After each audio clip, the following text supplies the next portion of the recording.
মমতা ব্যানার্জি মুখ্যমন্ত্রী হয়ে যে ভাষা প্রয়োগ করেছে কি এই অর্ডার হাইকোর্টে মহামান্য আদালতের অর্ডারটাকে আমি মানছি না। প্রকাশ্যে জনসভা একটা টোটালি বেআইনি কথা বলেছেন। আমাদের দেশে সব থেকে বেশি কেউ সম্মান করে কোনো মানুষ তাহলে কোর্টকে করে। সেখানে উনি একটা ত্রুটিপূর্ণ আইন তৈরি করেছিলেন।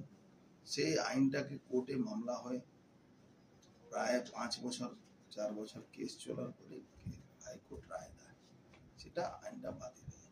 আমাদের সংবিধানে যে পরিকাঠামো তৈরি করা হয়েছিল, কোনো যদি অ্যামেন্ডমেন্ট করতে হয়, কোনো যদি চেঞ্জ করতে হয়, তাহলে সংবিধান সভা থেকেই এটা চেঞ্জ হবে। সেটা কোনো রাজ্য সরকারের এখতিয়ারের বাইরে আছে এই কাজগুলো করা। সেখানে উনি নিজে জোর করে ক্ষমতার জোরে উনি বিধানসভায় একটা আইন পাস করে এটা করেছিলেন। তার এগেনস্টে একজন পিআইএল করেছিলেন।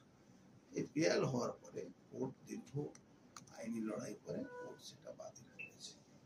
এখন একটা জিনিস বোঝা যাচ্ছে না, মমতা ব্যানার্জি চাইছে এটাকে। একদিকে উনি সিএ আইনটাকে বাতিল করা বলছেন, যেটা সংবিধান সভা পাস করেছে, তারপরে আপনার রাষ্ট্রপতি মোহর লেগেছে, আইন ইমপ্লিমেন্ট হয়েছে, আইনসভা পাস করেছে, আইন ইমপ্লিমেন্ট হয়েছে। এবার তখন উনি প্রতিবাদ করছেন, বলছেন আমি করতে দেব না, আমি মানতে দেব না, আমি অমুক মানবো না, চার্চি মানবো। আর এখানে উনি যে করেছে, একটা বর্গ বিশেষকে উনি সুবিধা পাইয়ে দিয়ে দেওয়ার চেষ্টা করছে।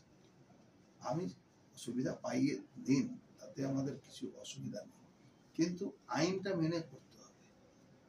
আজকে ধরুন একটা হায়ার কাস্টে কোনো লোক আছে, সে বলবে যে আমি দলিতের জন্য, এসসি এসটির জন্য যে আইন তৈরি হয়েছে আমি এটা মানব না। এটা কি সম্ভব আমাদের দেশে? আমাদের দেশ গণতান্ত্রিক দেশ, সবটাই সংবিধান মেনে এখানে চলতে হয়। সেখানে আমি যতই ক্ষমতাশালী হয়ে যায়, আমি কিন্তু সংবিধানের বাইরে আমি যাওয়া উচিত না। যাওয়া দিলে কিন্তু অসুবিধা আছে। আমি বলবো আমরা স্বাগত জানাই কোর্টের।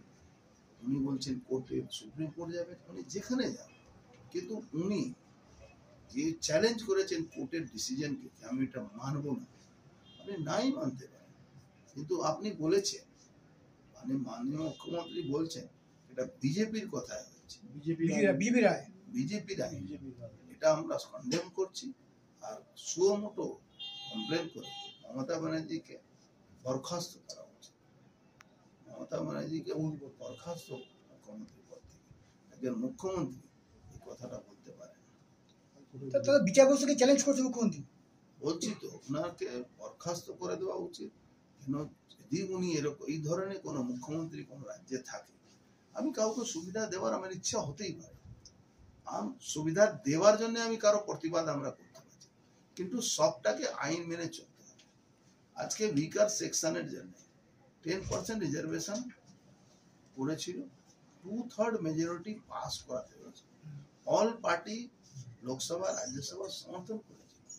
দীর্ঘ 4 দিন আলোচনা চলেছে, তারপরে এটা মোহর লেগেছে। আপনি নিজের ইচ্ছায়, কোনো 2/3 মেজরিটি নেই, আপনি নিজের ইচ্ছা আপনি এটা পাস করে নিয়েছেন। এটা কিন্তু সম্ভব নেই, আইন ব্যবস্থা থেকে এটাকে বাতিল করা। হাইকোর্টের অর্ডার, উনি বলছেন বিজেপির আইন মানছে না।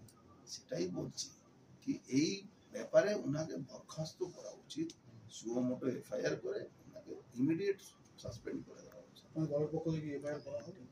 আমাদের দলের পক্ষ থেকে যে লয়ার, আমাদের দলের তো লয়ার না, যে লয়ারগুলো লড়েছেন এই কেসটা এফআইআর করেছিলেন, তারা আবার ওনার এগেনস্টে মামলা